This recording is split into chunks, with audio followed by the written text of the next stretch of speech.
Почитувани гледачи, добро вечер. Добро дојдовте во најновото 24-то издание на емисијата Pro Veritas, платформа за борба за вистината. Место најава вечерашното издание ќе ви прочитам неколку реченици за мојот гости. Врз моето книжевно творештво, идејата за награди нема никакво влијание, бидејќи не творам за да бидам наградуван. Пишувам затоа што не можам да живеам без тоа. Иако на крајот, доколку се случи делата да бидат наградени, уживам во резултатот. Најважниот пат на едно уметничко дело е оној од срцето на авторот до срцето на читателот. Добро вечер и добре дојде за Александар Русјаков. Добро вечер, добро ве најдов. Извини, може на ти, така? Во секој случај. Ја знаеш таа култна реплика кај Дејан Дуковски. Добре дојде, добро најдов. Ништо добро нема да најдеш. Одлично. Ајде, Александар, да отвориме на почеток, да проговориме малку за литературата и за современото општество, например. Како ја гледаш улогата на писателот денеска во едно општество во кое повеќе живее со брзи информации и социјални мрежи, отколку со книги, да речеме? Вака. Ај да почнам со една анекдота, тоест две анекдоти поврзани со еден гениален руски писател, кој што не е популарен како Достоевски и Толстој, не е толку светски познат, но поради одредени причини, он меѓу читателската публика, помеѓу фанатиците и љубителите на книжевност, кај нас дури не е ни преведен, значи он пишува 70-те, 80-те години од 20-тиот век, се вика Сергеј Довлатов, ја среќа србите преведуваат све копи под него и сега он има две анекдоти кои што апсолутно ќе ти го објаснат прашањето, а се однесува на нешто, на време кое што е 80-тите години и 70-тите години од минатиот век, да го видиш општеството и книжевноста и влијанието на книжевноста. И да се прашаме дали воопшто има разлика, има социјални мрежи или немало социјални мрежи, која е брзината, која е што се луѓето обседнати, ака. Сега, Сергеј Довлатов не бил објавуван во 70-те години, он е Ленинградската, Петербуршката школа, не бил објавуван, цензорите не дозволиле и покрај фактот што не пишувал воопшто теми поврзани со политика. Не го објавувале воопшто и во еден момент, пошто он не сака ништо друго да работи освен да пишува, жена му вика: "Дај, еве го Бранов на заминување, олеснето не е сталинизам, веќе дај да бегаме за Америка, на крајот на криштата таму и ке те објават и се, он едвај се сложува да замине, меѓу другото и после 10 години во Америка он многу млад умира, починува, што ја генерално мислам дека му е носталгијата и болката за татковината, без разлика дали е таму диктатура или не е татковина, и нема врска, он стигнува во Америка, никогаш не успева практично да го научи како што треба англискиот јазик, но веднаш руската емиграција го преведува, му ги преведува сите книги, не само што му ги преведува му ги издава сите книги на руски, туку му излегуваат и преводи на англиски јазик.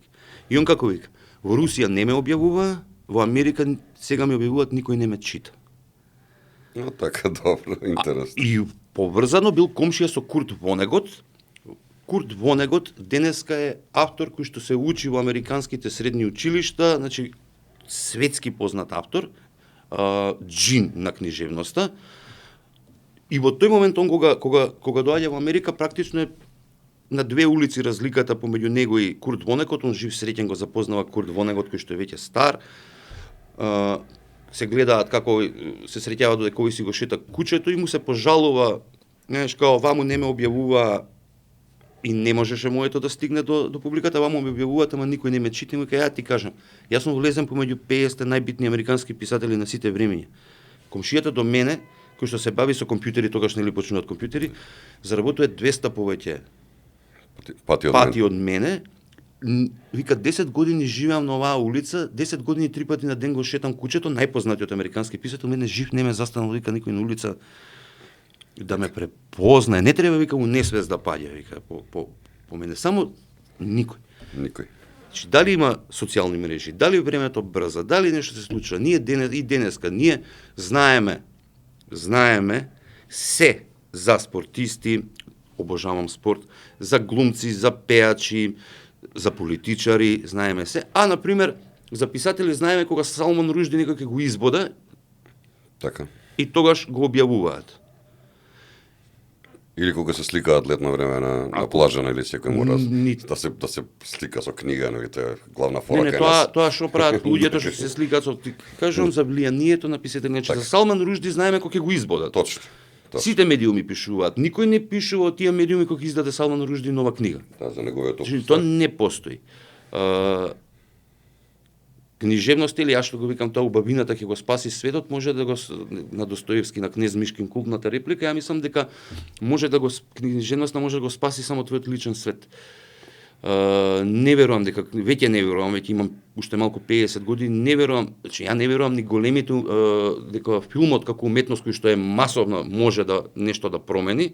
Воопшто не верувам дека уметноста може нешто да промени во светот, ама верувам дека е битно да ја има за да можат луѓето што оној мал број на луѓе што ја конзумираат уметноста, а инаку само да знаеш, од сите уметности најмалку се конзумира книжевноста, а од книжевноста најмалку се конзумира поезијата. Така. И мислам дека нема врска како е времето и што носи времето. Состојбата на книжевноста е секогаш иста. Премногу мал број на луѓе не ја познаваат, премногу мал број на луѓе ја познаваат магијата на читањето книги. Денеска секој втор човек, како секој втор човек, 95% од луѓето ќе ти кажат, знаеш, јас читав, ама сега немам време за читање. Тоа е лага, тоа е по принцип, брат, не читаш толку. Да, дали мислиш дека сепак е пишаниот збор без оглед на овие бројки кои што ги кажуваш, кои што се разочарувачки е нужен за општеството? Дали интелектуалците, паметните луѓе имаат должност да се активни, да кажат што мислат? Види, јас сум себичен писател, но пишаниот збор е нужен пред се за мене, како што прочита таму, јас без тоа не можам да живеам. Исто сум така, најчесто ми се лутат пријателите уметници кога кажам па и не мора државата да ја финансира уметноста. Побитно е да ја финансира, како се вика, здравството, образованието, све, ако има можност. Значи, не ги разбирам уметниците што плачат дека мене државата не ми дава пари, зашто да ти дава тебе пари? Сум си избрал професија така, која што е за духовно задоволство на одреден број на луѓе, да не речам духовна елита, мислам да не ме сватат погрешно. Да бидеш државен службеник, да речеме, нели? Па да очекуваш пари од државата. И пишаниот збор, да, може да го промени мојот свет, ако го промени твојот свет на подобро, направил нешто добро, например, не го промени на подобро. Не е тоа крив Джером Селинџер, ама убиецот на Џон Ленон ја носеше книгата од него и некој после шпекулираше дека таа книга го инспирирала, а можеби самиот тој. Но тоа нели, како вика Гете, кога го издал Вертер, страдањата на младиот Вертер, многу луѓе во тој период го прифатиле тоа толку силно напишано што имало самоубиство. И го прашале дали се кае што ја издаде книгата, а им рекол ако не ја напишев јас, може јас ке се самоубиев. Така што, нели, убаво би било да веруваме дека книжевноста, пишаниот збор може да влијае, но тоа не знам дали навистина е така, дали влијае, еве да речеме сега со социјалните мрежи ќе напише некој колумна, ќе напише некој статус, ќе напише некој цитат, ќе земе од некој голем автор и тоа во момент ја менува перцепцијата, јавноста се возбудува, све, ама тоа трае од денес за утре. Токму така, Александаре, има книги, например, колку што се сеќавам јас, што инспирирале движења. Еве, Колибата на Чотом, еден пример ми е таков. Живееме во време каде што очекуваме дека литературата треба да предизвика општествени промени. Барем во светот. Дали е тоа можно и кај нас? Или е сведено, да речеме, на една елитна активност на мал број на луѓе кои што се бават со светот? Можно ли тоа да? Елита, нели, јас го употребив зборот, погрешен зборот, пошто нели под елита се подразбира нешто, не знам што, ама види, македонската литература, бидејќи јас сум од оние луѓе кои што е писател, ама ужива да чита македонска литература. Македонија има одлични писатели. Јас нема да ги кажам млади писатели, затоа што нели кај нас уште постои на младата генерација писатели, Александар Усијаков, ја веќе нели сум прошол покрај млад. Како те ги изгледаат постарите? Но има исклучителни писатели во Македонија, одлични писатели, но при еден разговор со Иво Трајков, каде што режисерот нели, каде што разговаравме за пропаѓањето полека, губењето на смислата на уметноста во филмот. Јас кога кажав и на книжевноста тоа и се случи, он рече не, на книжевноста тоа не може да и се случи, пошто секогаш ќе постојат луѓе што сакаат да читаат книжевност, проблемот е на малите јазици. Македонија, Чешка спаѓа, он кај што живее, Чешка спаѓа во држава со малите јазици. Колку ние писатели знаеме од Чешка? Тројца, четворица, така кои што се пробиле во светот, нели? А ние сме уште помал јазик. Збориме за проблемот на малите јазици е како да стигне до светската читателска публика. Само еден пример ќе ти кажам, кај нас ние писателите, да речеме ако отидеме на конкурс на државен конкурс за издаваштво, па еве отплика хонорарот за еден роман е помеѓу, не знам, 800.000 евра. Тој ист роман јас за да го преведам, треба на преведувачот да му давам 3.000 евра. Така, 3.000 евра за превод, 1.000 евра хонорарот за сето тоа што си го напишал. Сега ти кажам, прво не ни можат писателите сами да ги финансираат своите преводи, нити па може па државата сите да ги финансира, тоа се многу писатели има. И тоа е уште една пречка за излегување на македонска. Јас на времето се чудев како може еден гениалец, рамен на Маркез, како Петар Андреевски, да не е светски позната. Тоа е проблемот на малите јазици, нели? Да, имаше една слична приказ на Александар надвор од книжевноста и литературата, исто е со уметноста поврзана, сличен пример. Со познатиот Бени Гудман, например, кога го запознал Тале Огненовски, најпознатиот кларинетист од Македонија, а ствари Тале Огненовски отишол да се запознае со Бени Гудман. И обратно била приказната, Бени Гудман рекол, зар си ти тој Тале Огненовски, како свириш ти, па јас тоа не можам никогаш да го разберам. Слична приказна и ова, нели, треба да се чуе, да се види, за да има било каков ефект. Но што мислиш, имаме ли? Само да ти се надоврзам на ова, пошто зборуваме за книжевност. Книжевноста е во најтажна состојба, затоа што музиката ќе ја отсвириш, ќе ја пуштиш, таа стигнува. Филмот ќе го снимиш, сега е моментално посебно телевизиските серии, сето тоа има огромна популарност. Сликарството на крајот на гришата ќе ја наслика сликата, лесно е да пропатува сликата по светот, нели? А со книжевноста е некако најтешко. Некако е најкомплицирано, не може да стигне до светот така лесно. Значи мора ти ќе ја преведеш на англиски, но треба имаш француски, германски, секој превод чини многу. Мојот ум не може да смисли стратегија и сега да ја понуди да каже како тоа да се направи, затоа што никогаш не сум ни бил продуцент, менаџер. Знам како да напишам роман, ама како да го промовирам тој роман и да го направам да биде достапен, не знам. Сакам да кажам, од сите уметности книжевноста е некако во најкомплицирана состојба, но не верувам дека тоа е денес така, мислам дека од секогаш било така. Добро, имаш некоја вака идеја, стратегија што би ми ја предложил на Министерството за култура конкретно, да речеме за начинот на кој начин да се направи селекција, како проблемот е што не сум размислувал, ја ретко размислувам на такви теми спасоносни, како нешто да се подобри, тоа не затоа што не сум јас способен за тоа, него едноставно денот ми постои за да ги градам приказните, бидејќи тоа го правам ја по 8 сати на ден пишувам, си имам буквално наметнато работно време, слушајќи го и почитувајќи го Оноре де Балзак, кој што рекол, ако сакаш да бидеш писател, мораш да пишуваш најмалку 4 сата на ден, макар и глупости. Фрли ги ти после тоа ѓубре, мора да работи перото. Така што ја конкретна вака идеја, стратегија, па да се понуди како тоа може државата да го помогне, не знам, сигурно има луѓе во книжевноста кои што знаат тоа да го кажат. Што на крајот на криштата стварно има Македонија многу. Ја верувам дека на годишните конкурси стигаат по 3-4-5 сега ја го кажам ако бројка, ама може не е 3-4-5 книги, ама сигурно се 2-3 книги. Така што секогаш некој ќе се најде добро, или не знам, може би треба да има некоја толку добра комисија која што ќе ги проценува најдобрите 10, 15, 20, па тие светски да се промовираат.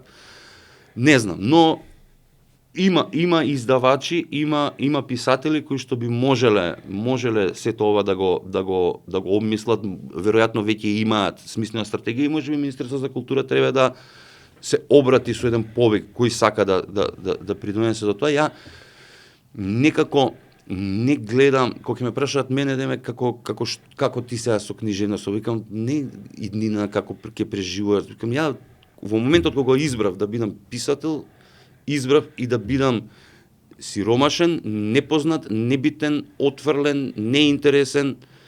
Само по себе, ако ги гледаш биографиите на писателите, ќе видиш дека многу малку писатели успеале да бидат битни за време на својот живот.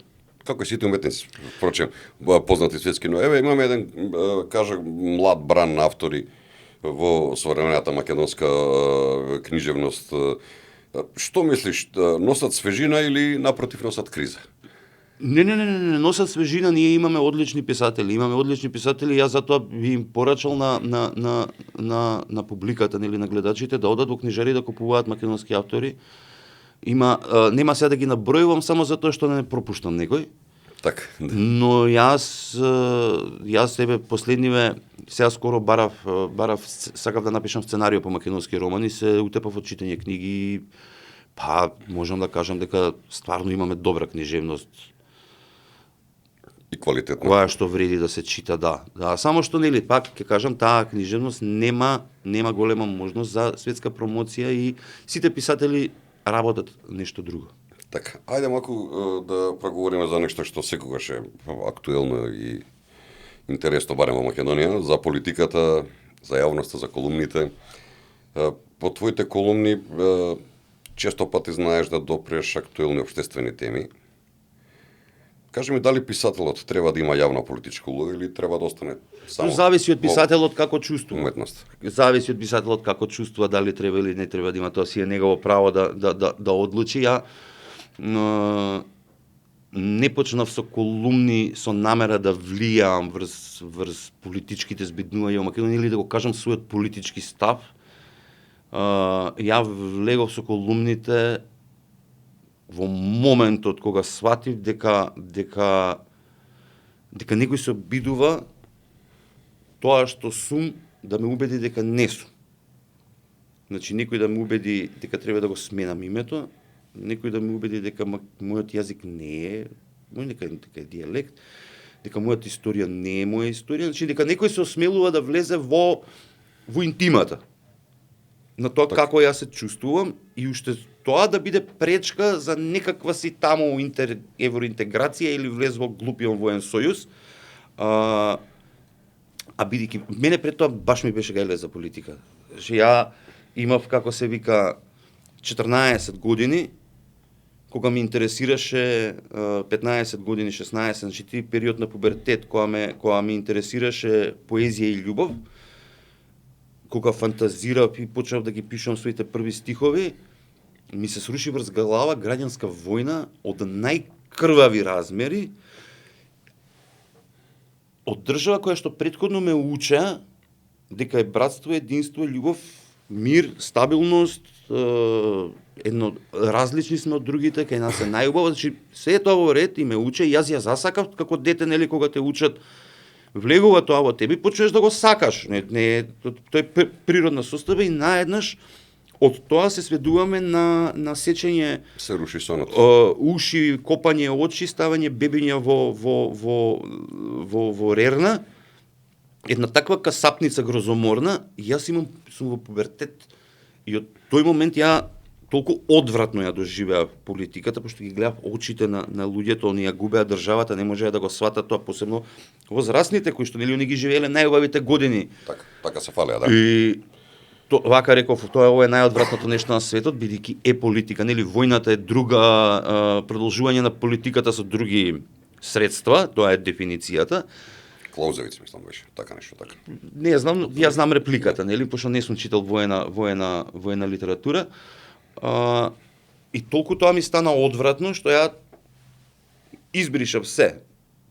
Не ми интересираше ништо, се случуваше, нели, во Македонија, избори, промени, партии, политики, не знам што, додека не станав свесен за овој проблем, која стана многу гласен и бидејќи ми чепнаа во алатот, наречен македонски јазик, да не зборуваме за името, ја кога пробувам да им го објаснам тоа на луѓе кои што не се македонци, кои што не се од Балканот, за името ме гледаа бледо и ми вика добро, можеш да не даеш од истата марихуана што ја пушиш се и ние вакви глупости да збориме и да фантазираме, пошто не им беше јасно како може некој да се занимава со сопственото име. Да, со сопственото име, значи не им влегува. Несфатливо, да. И уште вие се занимавате со тоа, демек па се занимаваме. Не, ние нашите соседи занимаваат. И со нас. мојата ја и ден денеска реално, јас 16 години пишувам за Нова Македонија. Значи можеби сум со најголем стаж колумнист, каде што неам одмори онакви летни ке направам пауза, како вие што правите со емисиите пауза. Сезона прва, втора, Не, неам ја купно во 16 години, дали во 3 месеци може да се склопат моето отсуство од колумните и едноставно ја и денеска пишувам за истата тема. Тоа ми е фокусот. Значи идентитетот, бидејќи сметам, нели, ако цел свет се бори да можат луѓето што сексуално се чувствуваат вака или онака да го имаат своето право, мојот другар викаше дај бе да го ставиме во LGBTQ и МТ да го направиме сексуален проблем македонството, нема да не замараат, може веќе сексуално определба македонец. Може ли? Не може. Да, имаше. Да. Има многу здруженија нели светски кои што по сексуалната определеност тоа сакам да кажам дека тоа беше мојот порив за Сега би сакал да те прашам, само по себе ми се наметна едно прашање кое што го отвори во одговорот. Еве на пример во романот Хотел меѓу две војни се јавуваат и историски и идентитетски слоеви. Еве како гледаш ти на литературата во зачувувањето и обликувањето на националниот идентитет овде кај нас? А зашто ги обвини фамозниот Тричковски, плукајки по македонските писатели како Петре Мандриевски, Горан Стефановски, Гане Тодоровски, ги обвини дека го изгубиле својот талент пишувајќи за Македонија. Сега парафразирам, така? Реално добрите писатели и како знаат, секако пишуваш ти за Македонија затоа што си тука, или тој пишува за Франција затоа што е таму, или Хемингвеј пишува за Америка, или кај све бил, нели, затоа што он го преживеал тоа. Дури научна фантастика кога пишуваш, пак поаѓаш од себе и од некој светоглед што си го создал, не значи дека си живеел ти во иднината, него нели ја обмислуваш иднината, земајќи ја во предвид сегашноста, или што би рекол Бредбери, научната фантастика не треба да ја предвиди иднината, туку да ја смени. Да ја спречи, се извинувам, не треба да ја предвиди, туку да ја спречи. Па генерација сме една која што и јас и ти растевме со Војна на звездите, нешто што до ден денеска вака не би. Да. Представува во нели една баш таква приказна.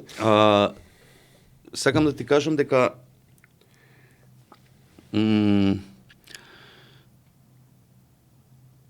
пишувањето за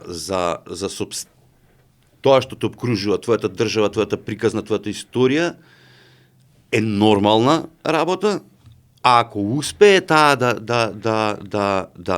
даде плюс, да пренесе, да, например, јас многу добро знам, многу работи, на телевизија за Колумбија не зборуваат само за, како се вика, за дрогата и тие приказните, она што меинстримот го пренесува така, но Макондо на Маркесите како многу ми зборува за други светови во таа иста Колумбија, се едно што нели зборува за измислено место Макондо и се тоа. Сакам да кажам дека писателот ја во Хотел меѓу две војни, тоа е историска фикција, така? Јас сум земал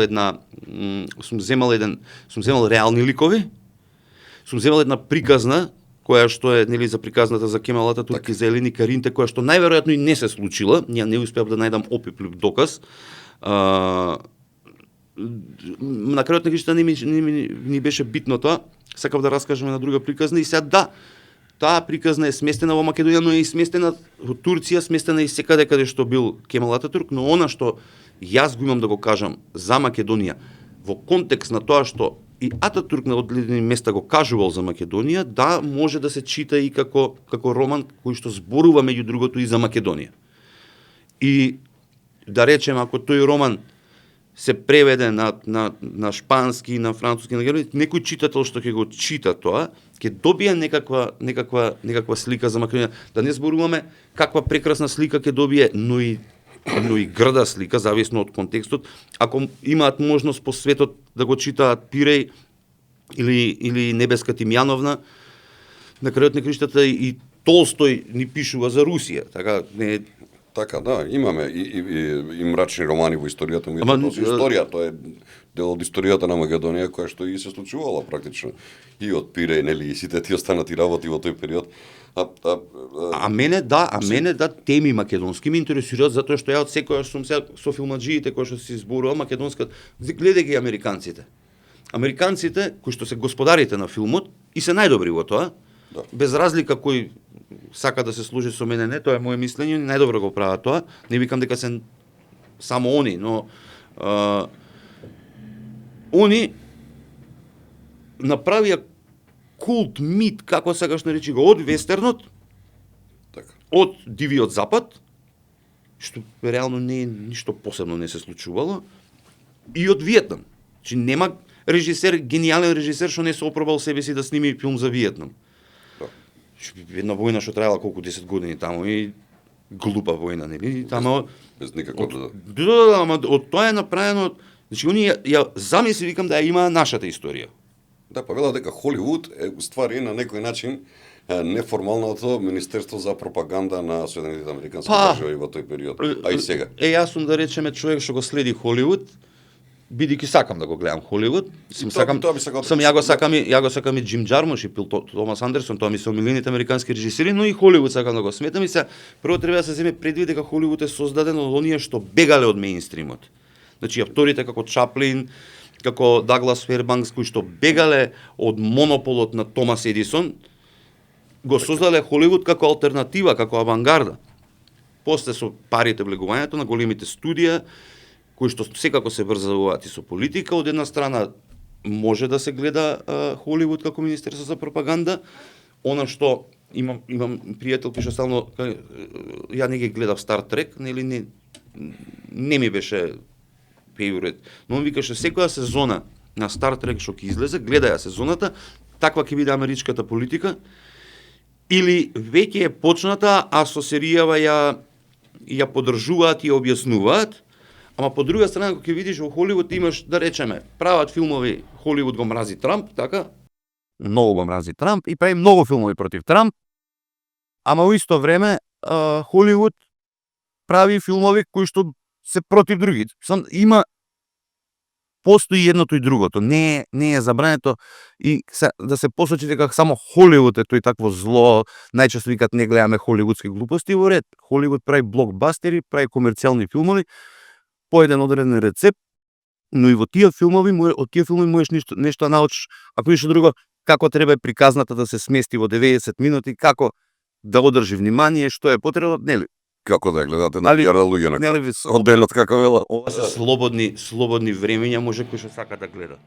Добро, Александар, дали мислиш дека вакви фикции може нели да не сближат повеќе во контекст на тој дел, да целата таа приказна се расшири, се знае многу повеќе, ко кажа проблемот со малите јазици. Јас да ти кажам искрено, вечера во оваа емисија ти како мој гостин учам многу работи. Искрено. Да. Вака, нели? Ако тргнеме од филмот, кој што е најраспространета уметност, и сега да го земеме примерот со Lord of the Rings, нели, Господ на прстените, филмот на Питер Джексон, ај што имаше огромен успех на касите на публиката, на Нов Зеланд му направи огромна туристичка атракција, пола планета се собра, отиде таму да ги гледа локациите кои што е сниман филмот. Тоа го викаат туристичко. Филмот многу знае да помогне. Книжевноста. Целото село има дека ние. Види, ние фанатиците што сме по читање, што сакаме, имаш многу луѓе по светот кои што патуваат на места да видат каде што нивните, за кои што пишувале нивните омилени писатели. Ја не викам сега дека нели малата книжевност не може, малите јазици тешко допираат до светот, но верувам дека да речеме ако турците веќе прават серии, имаат направено неколку за Ататурк снимано тука, Преклани снима, ги сретна во Битола, што беше и 100 годишнина од она што го сторил Ататурк од Републиката. Но верувам дека ако романот се преведе на турски, дека и како ќе биде интересен за турската публика, верувам дека ќе биде тој е така напишан да биде и на Филипините интересен, и во Колумбија, и во Венецуела, и во Канада. Таков му е стилот, не мора да има претходно некакви познавања за да го читаш. за да го животот читат, на но Мустафа Кемалов, така нели? секако дека зближува. Ја, да речеме, бидејќи многу читам, моите знаења за земјите кај што не сум бил е преку книжевноста. Така, никогаш не сум бил во Русија, ама многу знам за Русија поради Достоевски, поради Толстој, поради модерните писатели што ги читам, или исто така пошто многу сакам американска книжевност и за самата Америка кај што исто така не сум бил.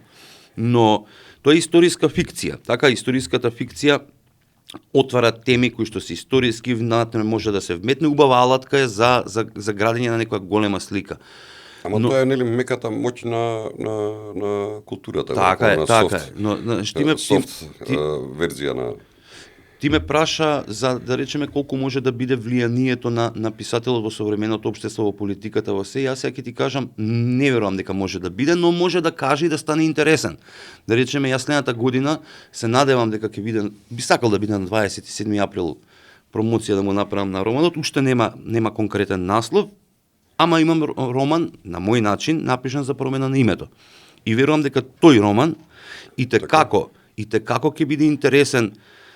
И те како интересен ќе биде бидејќи да речеме она некој деталче да чуеме нешто вака. Не, вака ќе ти кажам да речеме та нема да се вика така романот, но во суштина во него има една фраза која што би можела да се сведе вака: секс, дрога и Македонија. Не на секс, дрога и рок-н-рол, туку секс, дрога и Македонија. Да, значи тоа е еден многу брутално безобразен роман кој што не е историски, да седнам јас сега и да пишувам за него, е вметнат во една многу откачена приказна каде што двата главни ликови се викаат Алексеј Далгин, одлично за сите мислат дека е русин, кој што е македонец, и Лора Палмер, одлично за сите мислат дека е побегнат од Твин Пикс, мртвата така. девојка, и меѓу тие два лика се гради една приказна за како се промени името на локацијата наречена Sleepover Lake.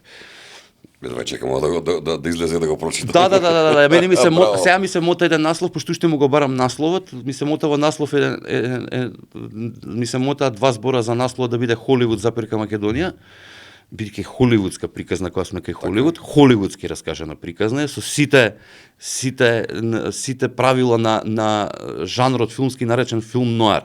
И се тоа е една точка, значи ќе пишувам за нешто што мене ме боли многу, што не можам. 19 јануари беше тоа? 19. Значи ја уште таму сум тој ден и не можам да го преболам тој ден. И нема да го преболам тој ден, и никогаш нема да престанам да пишувам за тоа дека сум жив. Тоа е едната тема. А другата тема што ја спремам моментално што се вика Боуи, е роман. Боуи. Да, како Дейвид Боуи. Значи, секоја глава е една година од албумот на Дейвид, нели, колку албуми, че почнува 68. Браво. Почнува 68 година со 60 осмашите, со враќањето, практично бркањето на синот на југословенскиот културен аташе во Париз, кој што е македонец. Неговиот син прави Белја, пишува еден текст против 68-машите, а има само 19 години, студира таму. Му викаат и југословенските служби и француските служби: дај, имаме проблем овде, уште овој сега да ни пишува такви работи, го праќаат тука. Како се вика, на првиот претрес што му го враќаат дома, родителите останаа таму, на првиот претрес што му го прави Управата за државна безбедност, му ја запленуваат плочата прва од албумот на Дейвид Боуи и го заведуваат како објект Боуи во службата. Кодно име, Боуи. И тоа е еден историјат од 2016 почина, значи ќе го опфатам како што службите се занимавале со мене, така и јас ќе се занимавам со службите, пошто нели се интересни за приказна. Само ќе те коригираме на работа, не почина 2016, се упокои, тој е вечен. Така е, Боуи, добро. Не може да биде. Да. Сакам да кажам дека нели ако ова е многу блиска тема од сегашноста, со промена на името, за мене уште постои, тоа кажам, уште сум на 19 јануари живеам и ништо после тоа не ме допира. Ова е тема која што е исто проблем на една посткомунистичка држава која што се уште не излегла од таа приказна. Еве, сведоци сме, така. Значи, актуелни теми, значи може писател да се занима, покрај тоа јас си го работам и романот Милан Ливерпул 3-3, кој што следната година ќе излезе, кој што е веќе исто така готов. Истанбул 2005. Така е. Така. Да, кој што е роман за човек кој што го гледа животот, го разбира животот само преку фудбал. А е во состојба каде што со својата ќерка, кој што има 16 години, треба да се соочи со најтешкиот факт во животот. Он ја загубил, двајцата ја загубиле љубовта на својот живот, он сопругата на мајката. Така, значи, тешка има и такви теми. Кај мене е раскажана фудбалски, така што не е тешка за читање. Слоганот му е животот трае 90 минути. Нели, понекогаш Господ може да ти даде 2 пати по 15 минути, ама знај пред тие 90 минути да ти јакне црвен картон, така што нели? Да, ја тие 120 минути ги поминав со 2 диазепама, морам да признам. Многу интересен период, очигледно следи за македонската книжевност со сето. Па, за читателите на македонската книжевност. Да, еден од тие сум и јас и едва чекам да излезат овие. Иако верувам дека овој за промената на името ќе го читаат и нечитатели. Да, и на оние кои што имаат. Ајде малку на неколку пати кажа, нели, за самите збинувања општеството, за начинот на комуникацијата, на начинот на кој што се изразуваат, нели, поетите, писателите. Ајде да проговориме за нешто што даде во еден период многу интересен дух на градска жица на политиката, на сатирата, на хуморот во кој што ти активно учествуваш. Ајде малку да прозбориме за Еднооки, во кој што во неколку емисии мене ми имаше, онака додуше ме представував како човек од 2 метри груб, тепач кога се бавев со политика активно, така изгледав на Еднооки ја. Види, во Еднооки се е изместено и тоа му беше и поентата и имаше коментари тогаш, не лично до мене да ми стигнат, мада и ја имав чуено така да ме че самите луѓе од СНС, дај бе, не го правите толку фраер, Бранко, не. А кај што збориш, шо правиш? Демек не е толку фраер, не е што толку ние го фраер. правиме. Наша работа е што тоа не е Бранко, тоа е Бранко од Еднооки, така што Мене ме направивте фраер, сите ми се плашео малото, така како изгледа. Не, ќе видиш. Добра, во секој Ти случај им кажуваш или дека си платил за тоа? А не. Постои ли можност да се постои ли, Александре, можност да се обнови таа серија или нешто слично? Мене Еднооки многу да се појави мене нешто Еднооки многу ме недостасува. Ја едно 7-8 пати во денот ми проаѓаат будала. Ја знаеш кога ќе седнам да гледам вести, ја не гледам вести, или кога ги читам вестите, ако мене обавезно ми паѓа нешто блесаво на памет и сикам да ги имаше сега Еднооки, ама не знам. Така кој го Монти Пајтон момент во главата. Поп, нели ги Да, нели ја сум пона Джеймс Бонд правило никогаш не викај никогаш. Стално кажувам дека Еднооки за мене му тоа секогаш ќе му бидам благодарен на Борис Дамовски што ми се обрати на таа тема и што ми ги даде оние 13 сезони, мислам дека беа задоволство да ги работам, да уживам во нив. Си имаше тоа своји рефлексии, последици, позитивни пред се, но и негативни, ама тоа е тоа, нели. Ние бевме негувавме наш оригинален брутален хумор, ние не сме сметам дека сме оригинални, многу луѓе ичне не сакаа поради тоа, но тоа е нивни проблем. Но ве гледаат, тоа беше целта. Така да, така. Значи ја ги сметам за нешто што дури тоа покажа дека недостасуваат цртани филмови во Македонија затоа што и деца не гледаа, што не беше паметно, ама да речеме ни се случуваше момент дајте снимете ни CD, ама со скечовите од Бучковски, зошто само Бучковски? Ќерка ми кога се црта пред телевизор, има 5 години и сака да му ги чисти ушите со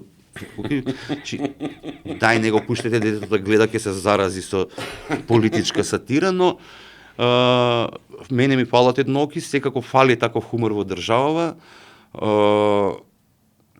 Ја нели си ги следам и си ги гледам Саут Парк, тие ми се моментално носители на оној хумор што јас го сакам, тоа е страшно брутално све, но хуморот сега се наоѓа во една многу опасна општествена состојба, дури Џон Клис избега од Англија, Тајван, кај отиде? Во Америка отиде, мислам. Во Тајван беше, мислам, се лечеше, да. Ама секако он го кажа тоа дека пази, они му цензурира, BBC ги забрани одреден број на епизоди од Палечен пансион, кај што они заради говор на образа, нели, алатката што ја измислија за да можат да го забранат. Има кого таму говорно да према. Има епизодата со германците, кај што Да, ке со германскиот јазик да се со германците. Ја мислам во студијата што ми беше. Не, ама и за тоа може. Знаеш како уметноста е сега во овие чудните волк времења има во голема опасност е хуморот посебно бидејќи пробуваат да наметнат нешто дека тоа не е смешно, не смееш да се смееш. Тоа може некој да го навреди. Хумор е нормално. Хумор е, да речеме, јас сум среќен што као македонец, нели, што сум го читал Итар Пео, приказните за Итар Пео, кои што се напишани, кои што се народот си ги смислувал во едно страшно тешко време за живење и хуморот е одбрана од проблемите, од тежок живот, од лоши општествени околности. Што треба дека говор на омраза спрема мариовците и прилепчањите, пошто секоја приказна Итар Пео ги прави глупи, така? Баш така во целата таа работа. И сега пробува тоа да го наметнат како општествено правило. Многу нешта се забрануваат, значи се зборува да се бара да се забрани скечот. Делот од Монти Пајтон од животот на Брајан со викајте ме Лорета. Сакам да бидам женско, сакам да раѓам бебиња. Ја знаеш сцената, ти текнува. Секоја сцена, ја знам тоа и ме чуди зашто го бараат. Бара да се забрани тоа бидејќи е говор на омраза спрема трансродовите луѓе. Пази се, они биле кажале, предвиделе што ќе се случува. Не заборави, едноки има 2008 година епизода што се вика Северна Македонија. Така. Од почеток до крај. Тоа исто како да сте се договорале со Симпсонови, како велат, тие знаат понекогаш, нели? Ама не, тоа е природно, топлиснат реалист истото го прави. Тоа е природно кај луѓето што се бават со хумор. Постои некој вид, сега да не ме сватат гледачите погрешно, некоја пророчка нота. Нели зборувавме дека се што направија топлиснат реалиста се случи. Се случи, да, со доктор Неле Карач буквално се. Ама се случи, имаше скеч каде што денеска ви известуваме во Сараево, во кое што има 278.000 фронта и нели беше скечот во станот. Да. Мажот србин, жената хрватица и студентот муслиман водеа војна меѓу себе. Па нели има ѕид на во еден скеч, па кај што Сараевски ѕид. Кај што се тепа нели комуналците и така. Да. Значи нешто спомна пред некоја минута, вака ќе ми избега од мислам дека е многу интересно за да го слушнат нашите гледачи. Што мислиш за волк идеологијата? Мислиш ли дека направи голема штета на човештвото? Па не мислам дека направи голема штета, ама или можеби започна како е реакција нека. Види, не е тоа штета како што може да направи нуклеарна војна, кај што можеби треба да се случи, нели, за да се отиде без рага па да почне од почеток се. Да се ресетираме како вика. Па на крајот на кришата, ама веќе досадни се. Вака ќе ти правам, така ќе ти правам, вака ќе ви направите, вака направите, нема врска. Мислам дека не направи толку страшна штета, ама направи страшна штета, затоа што таму се измешаа баби и жами. Ако збориме за книжевноста, таму отидаа до таму што ги цензурира Шекспир, многу голем. Шекспир го цензурира. Да, Отело било расистичко, не знам, отидоа и до таму, ја добив информација дека отишле до таму. Ај сега, знаеш како, комунистичка Русија, сталинизам, Хрушчов, Брежнев, се било забрането, така, ни Булгаков, значи ништо тоа не. И сега комунистиве, диктаторски настроени, пошто таков им е менталитетот, забранувале. Така? Така. Ама не, можеби пробале нешто да уништат, ама забранувале. Како они забранувале, така тоа излегува од ваму, од таму, или кога ги снемува, полека излегува на површина. Така ние сега знаеме за Мајсторот и Маргарита, нели? Вие отидоа до таму, што да бе еден пример по Пипи долгиот чорап, каде што правата на Астрид Лингрен ги има незините керки, мислам, се да не изгрешам. Не знам како успеале, како им дозволиле да тие, но таму се викаше, нели, Пипи цело време зборува за таткото, а таткото беше кралот на црнците, кој што нели е капетан, кој што живее во Африка и е кралот на црнците. Дека тој дел интервенирали, дека сега во новите изданија не постои кралот на црнците. Тоа е буквално интервенција во делото на авторот. Тоа е цензура класична и изменување на целото дело на авторот. Да. Нешто што Значи дури и како се вика. Добро, кој го дава тоа право, зашто го прават? Не знам, сакам да ти кажам до каде отиде. Че да не зборуваме дека они Ама и надвор од волк тоа почна да се како што Русија ја нападна Украина, така почна да се зборува да се исфрли Достоевски од нели од програмите, од не знам, од универзитетите, што треба да си малумен. И мислам дека токму волк тој однос го донесе токму тоа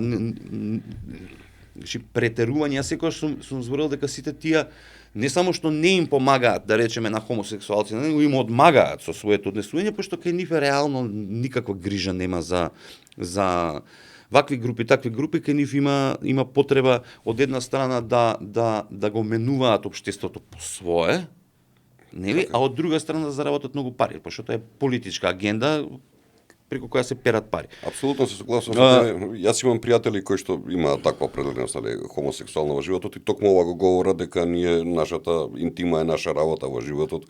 Сите овие кои што тоа го прават јавно само заработуваат, на тоа и нема врска. Знаеш, како се викаше, Сега ти парафразирав. Сега ќе се убијам, сега излезе филмот Американ.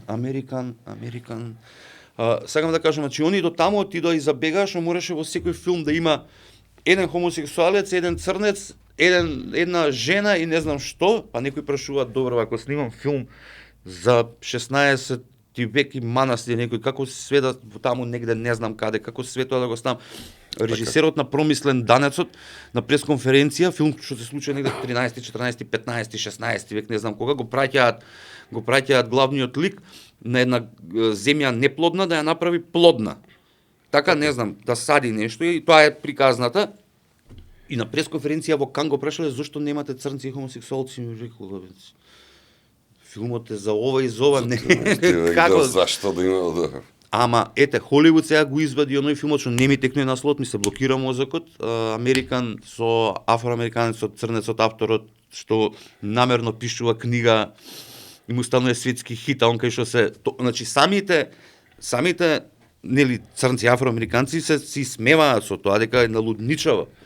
така. Тоа е силување. Ја точно сум свесен за репресијата што е правена врз не зборувам за робовладетелство, зборувам за 20 век кога не постои робовладетелство.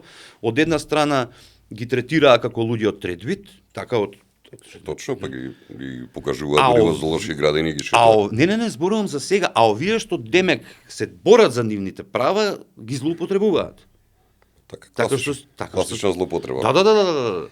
Ајде, уште едно прашање би сакал да ти поставам, па да се префрлиме малку на дневна политика, би сакал да оставиме простор. Кажи ми, говорихме многу за твојата посета денеска.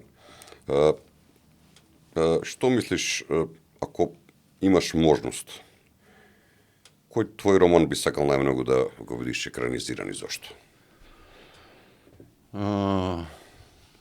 Види, јас стално, кога ме прашуват, ја немам многу романи. Дел од моите романи веќе се екранизирани. Значи, Лена и Владимир, кој што уште си го живее животот по фестивали и си освојува награди, не на фестивали, но сепак патува и живее и добива награди, е еден дел од романот 13-тиот месец. Јас стално викам, кога ме прашаат кој ти е најдобар роман, и сега ја од тие романи неколку што сум ги напишал, најдобар е книжевно, најдобар и најзрел е Хотел меѓу две војни, а мој омилен е Курвински хроники. Така?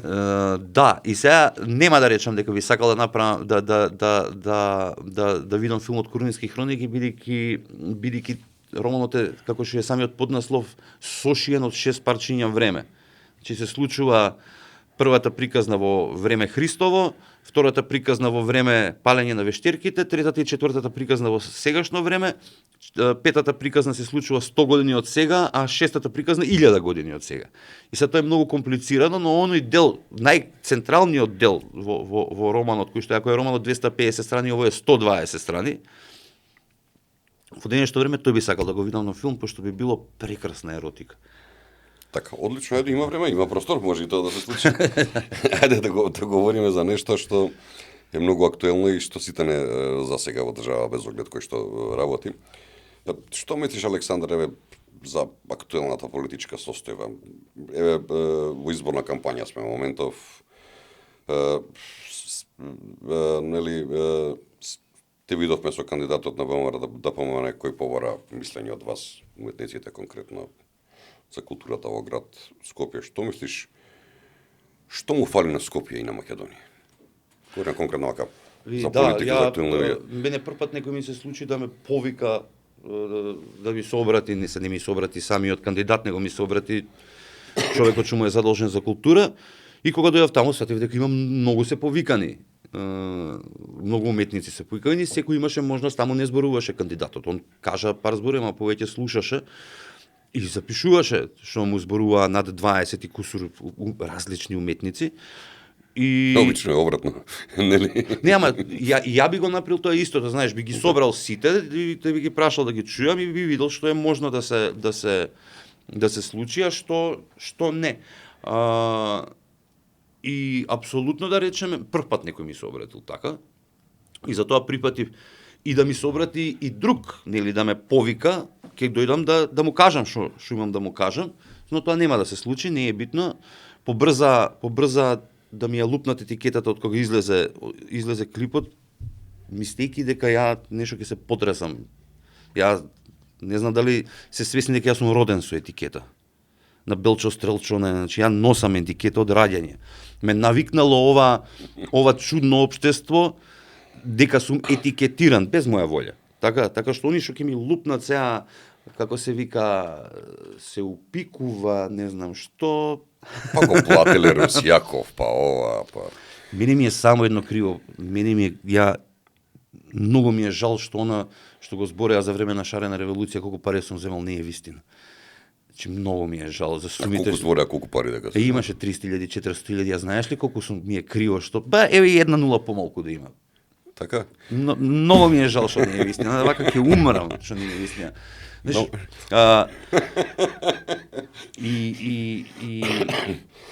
како се вика, ќе ти го кажам истото што го кажав и таму, за почеток, на Скопје му недостасува све. Така? Ја ти кажав дека немам организацијски ум, иначе ќе си бев менаџер, продуцент, значи немам организацијски ум и не сакам многу да паметувам како што треба да се направи. Еве што мислам дека, значи за почеток, оно што постои, а е девастирано до крајни граници, да се врати во нормала, бидејќи во овие 7-8 години единствено нешто што од градскиве, како се вика, што се под град институции, според мене, пошто тоа го имам видено, функционира само браќа Миладиновци. И не само што функционира, него направи многу кампањи кои што се во полза на книжевниците. Праше ги писателите, сите овие што не ќе да ги набројам, да не пропуштам некој, значи они сите имале добиле за своите книги промоција таму, не промоција како промоција на роман, него читателски клуб, роман на месецот, работилница за млади креативни, значи нешто за тој ќе кажам и подоцна, тоа е првата работа, значи да ги врати оние институции како МКЦ, како све што е под град Скопје, да му се врати душата. Така, како што беше. Потоа, оно второ јас што го кажав, бидејќи таму многу луѓе кажува паметни работи, што све му недостасува на Скопје, ама знаеш кога на еден град му недостасува све, Не знаеш од каде да почнеш и што е приоритет во моментот, нели? Знаеш, како да ти ујаснам, како да зборуваме за култура и за уметност кога контейнерите се преполни. Така? Не можеме да збориме за тоа, затоа што ја ако го викнам тој странецот да му покажувам културните обележја на Скопје или да му го покажам културниот живот на Скопје, он нема да сака да стигне до локацијата, така ќе се спакува, ќе си замине. Па во овој период до крајот на овие избори тешко е да стигне до локацијата со оглед на тоа колку ни се редовни и јавниот превоз. Ма не, во Скопје хипотетички го вака на сега го кажувам. Неверојатно. Сега, она што исто таму го кажав е дека ја имав можност да работам сега ќе почнеме трета, две работилници за креативно пишување во браќа Миладиновци со млади луѓе, ја не ќум да ги викам деца, тоа се средношколци и студенти кои што сега почнале, затоа што штом почнале да се бават со книжевност, веќе не се, тоа се млади луѓе. Со многу сериозен избор во животот кој што може да им донесе многу проблеми. Но ме фасцинираше тоа колку енергија и сила има. Паметен град ќе вложи средства и енергија во младите. Не зборувам тука за клубови, кафичи, ноќен живот и не знам што, зборувам за конкретни нешта поврзани со креативноста на младите луѓе. Као креативни индустрии, така ќе викат некој израз. Да, знаеш како, ако оние млади луѓе, ако ние се згрозуваме, значи се згрозуваме од фактот дека на TikTok прават предизвици, кој ќе се качи на вагонот, па гинат деца, ги удира струја, така, имавме такви ситуации, или прават предизвици кој ќе испие повеќе парацетамол. И тоа е исто се морбидни работи. И сега реакцијата на општеството е да се забрани TikTok. Океј, ќе се забрани TikTok, ќе најдат друг начин на... Да. Ако они смислуваат толку ненормални предизвици, треба да вложиш, да им ги насочиш тие предизвици да бидат креативни и поинакви. Ја така гледам работите, како ќе го забраниме TikTok, мислам. Не, туку правилно да го насочиш, да, тој така и треба. У Америка се убивале меѓу себе да се забрани достапноста на оружје, па ќе го убијам со нож ако сакам да го убијам. Да, ако е целта да го убиеш, а многу подобро ќе биде целта. Значи одма се оди на радикално, не се размислува дека ја во еден момент реков, па и да го смислиш онат парацетамол кој ќе спие, тоа е на некој начин морбидно, ама е креативно. Дај насочете ги младиве, направете им ги тие работилници за се нешто, да можат да функционира тоа, они уживаат во тоа. И да го прават да биде за добро и за нив и за сите. И не јас себе си да се промовирам и нив да ги учам нешто, него нив да ги натерам оно што го имат, он што има некаква креативност, некаков талент, само тоа треба да се разгори, да он да го работи тоа. Ја на пример прво нешто што им го кажував на работилниците дека јас не можам да ве научам да пишувате. Ја можам да ви помогнам само да пишувате повеќе и тоа да се гради. Ако одлучите во животот, нели со тоа да се бавите. Че тоа е втората работа со младите. Што треба да го направи градот. Ама ноќниот живот да биде на трето место. Факт е дека да, Скопје, ја веќе не ме интересира ноќен живот, но ете, луѓето што сакаат ноќен живот, немаат ноќен живот, тоа е дел од приказната, во која што гласи на Скопје све му недостасува. Ама фалат многу работи, фали Луна паркот, фали универзалната сала. Ема сега затоа ти викам, ако набројуваме, можеме емисијава само да набројуваме што се фали, така. Не е тоа поентата, ја мислам, она првично што е да се вратат во сила оние што веќе биле и што си постојат како инфраструктура, како концепт, како приказна, да се функционира со младите, да се работи со нив, да им се даде можност да действуваат, да работат, да тераат. Не знам, ако е градот полн со ѓубре, направим предизвик на младите, каде што они ќе прават кратки филмови за да покажат во нивната околина како се однесуваат возрастните. Така натере ги алатката на која што се цело време им е во рака, натере ги креативно да ја користат. Они и самите смислуваат креативни будалаштини, ама некои се морбидни. Да, и страшни. Мислиш и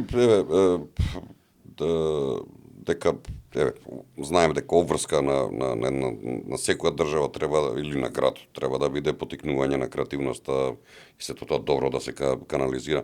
Мислиш ли дека кандидатот за градоначелник на Скопје и човекот кој што има најмногу шанси да биде градоначелник на Скопје, Орце, има капацитет да испорача или нема да има опција да не успее? Види, ја не сум јас психолог, стручен, па да коментирам се дали он има капацитет или нема капацитет. Пака гледајќи го деној... Ситуацијата го кажува следната. Ситуацијата прво кажува дека најверојатно ќе победи. Можеби во прв крок. Она што го ветува и што го кажува, држи вода, убаво е да се случи. Ако се случи, супер, а ако не се случи, значи нема капацитет. Сега, нас, ВМРО ДПМН, на луѓето во Скопје, 3 пати ни удира шамар. Така? 3 пати вади кандидат кој што не е од нивната партија. 3 пати поддржува. Имавме 3 градоначалници такви, така? Ниеден резултат. Зошто го прави тоа ВМРО? Затоа што ВМРО, предпоставувам, го доживува Скопје како едно урбано и прогресивно место, а ВМРО-вците се едни селјачишта кои што не ги сакаат урбаните и прогресивните во Скопје, затоа ајде да дадеме ние урбан и прогресивен кандидат и ете видовме. Најдобриот кандидат најдобриот градоначалник на Скопје, кој што сака може мене некој да ми објаснува и да ми труби, е човекот што беше градоначалник на Скопје директно од партијата и сега ги решава патиштата. Така што јас се надевам дека после Коце Орце, многу е супер што дека имињата ја као писател нели одма буквите тука сега. Коце Орце, да. Мислам дека ќе го стори тоа што го ветува. Не давам 100% гаранција, што ја не сум нит дел од неговиот тим, нит знам што ќе прави, како ќе функционира, но ако ја добие власта, а најверојатно ќе ја добие, тој го рекол тоа, дека ќе го направи. И треба да го направи.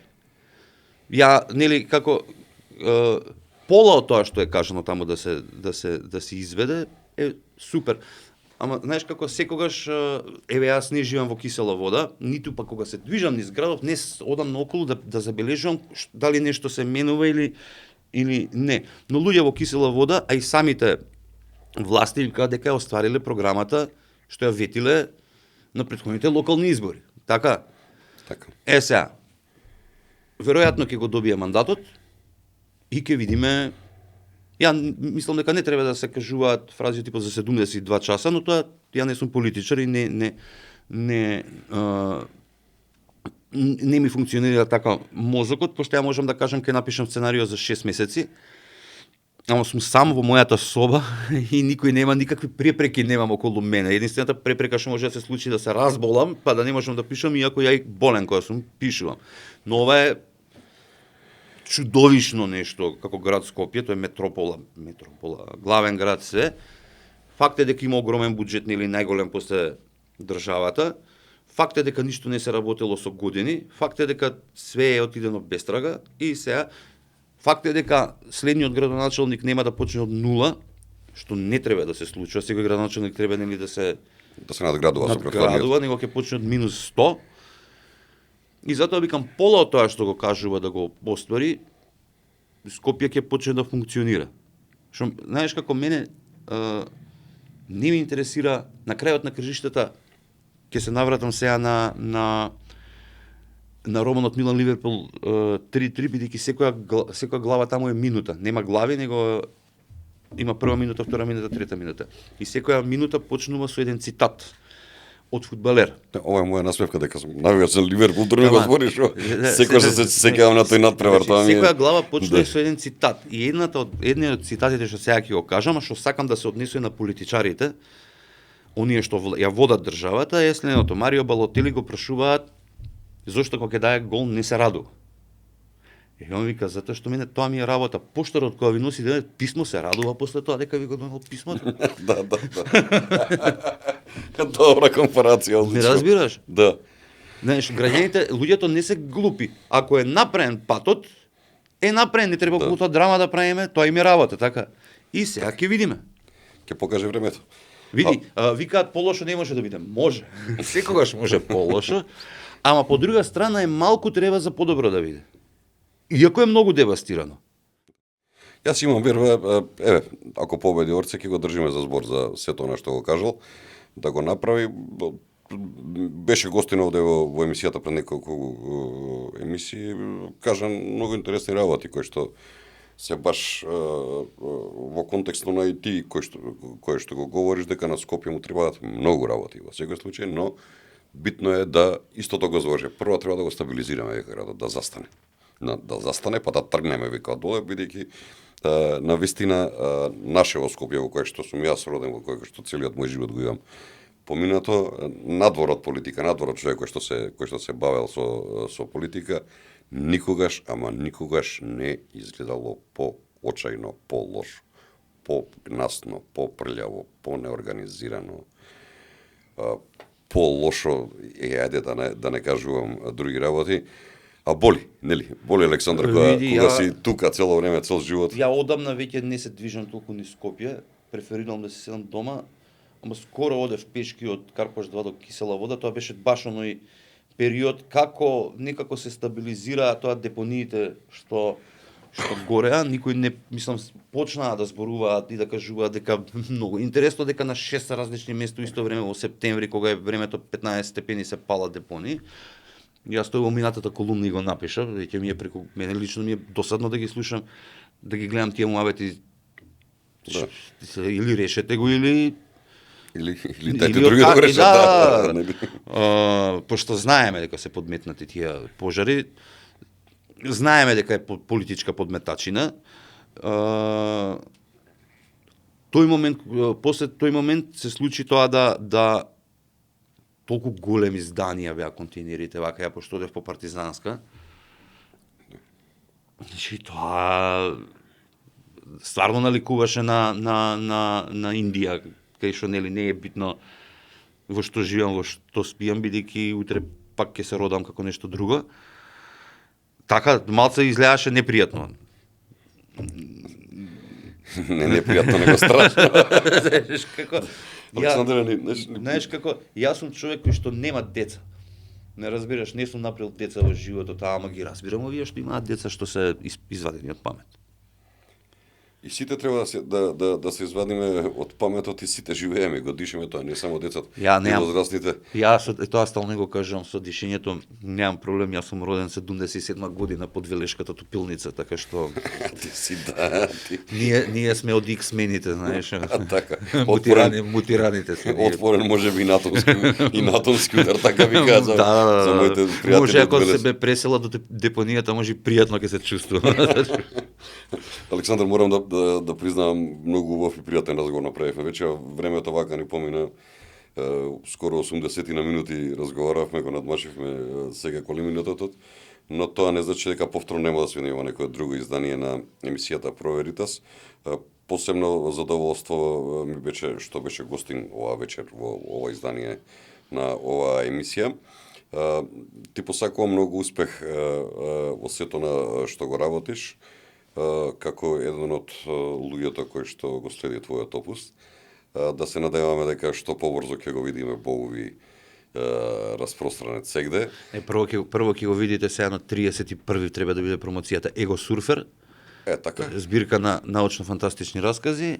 Каде, во колку часот? Уште ги немаме точните информации, све ќе биде точно кога ќе излезе книгата од печат. Дури не излезе, она е дадена во печатница, ама нели сега се печатат учебници, не знам што се печати све, да видиме кога ќе излезе, иначе 31 е начално октомври. Diamond Mall Арслами на литература МК книжарницата, но време све тоа рано е уште да ќе објавам, па Милан Ливерпул 3-3, па после романот за Македонија, мене ми е што е многу битно да излезе за промената на името. Одлични три работи на кои што се надевам на сите три ќе присуствувам на оваа втората со дрес од Ливерпул, секако. За крај, Александар, имаш некоја порака со која што би им собратил на луѓето кои што го следат овој подкаст? Што би им кажал? Нема да им се обраќам на луѓето кои што го следат овој подкаст, ќе им се обратам на сите. И уште еднаш ќе спомнам, на 19 јануари убиена Македонија. Луѓето што не убедуваат дека уствари всушност ќе го загубиме идентитетот ако го дозволиме ова со бугарите, не се во право. Го загубивме идентитетот на 19 јануари. Ова што го прават бугарите е силување на убиена, тоа претходната последната колумна, убиена убавица. Значи убавица со убиен идентитет сега ја силуваат. Не смее да се дозволи тоа што го бараат бугарите затоа што не е за човекови права. Но Македонија мора со секоја секунда да се бори името да се врати. Иначе знам дека ќе ме прогласат за лудак. Македонија пропаѓа од моментот кога го промени името. На езотерично и духовно ниво го кажувам. Се е девастирано од тој момент. Не велам дека кога ќе се врати се ќе биде добро, пошто истите луѓе ќе живеат тука, но зборувам за духовна енергија што луѓето обично не ја ни размислуваат од тој момент кога насилно преку злосторничко здружување, што е кривично дело кое што мора да се постапува, тоа е промената на името, Македонија или ќе го врати името, или ќе остане девастиран Нордистан. Без разлика дали ќе ја примат во ЕУ и НАТО, бидејќи тоа што ја примија во НАТО, веројатно на крај шлагот на годката ќе биде кај што ќе не праќаат сите на Источен фронт. Така што не е многу весела придобивка. Ама побитно е враќањето на името отколку е и НАТО, пошто ЕУ и НАТО може да ги нема. Јас сум уведен во капацитетот на македонците дека во секој една злава ако постои оној ген кој што го има. Овие сега македонци можеби не можат, но мора да работат на иднината на се, затоа што ја на пример пишувам колумни само затоа да остане трак некаков. Немам никаква друга причина. Токму тоа е и ова што сакав да ти го кажам, дека се уште постојат луѓе кои што ја негуваат македонската кауза и ја пренесуваат на сите Овие останати. македонци генерации не верувам дека можат, затоа што овие генерации дозволија, вклучително и јас, дозволија. Тие што дозволија не можат да вратат. Да, тие што дозволија да не може да вратат. Сите дозволивме. Вред, ти благодарам уште еднаш што беше гости, навистина беше на прекрасно дружење со тебе, скоро 80 и неколку минути во Проверитас. Но тоа те задолжува повторно да дојдеш во некое друго издание каде што ќе продолжиме онаму каде што застанавме. Ти посакувам многу успех во во твојата професионална кариера, што почесто да не радуваш со нови нели романи.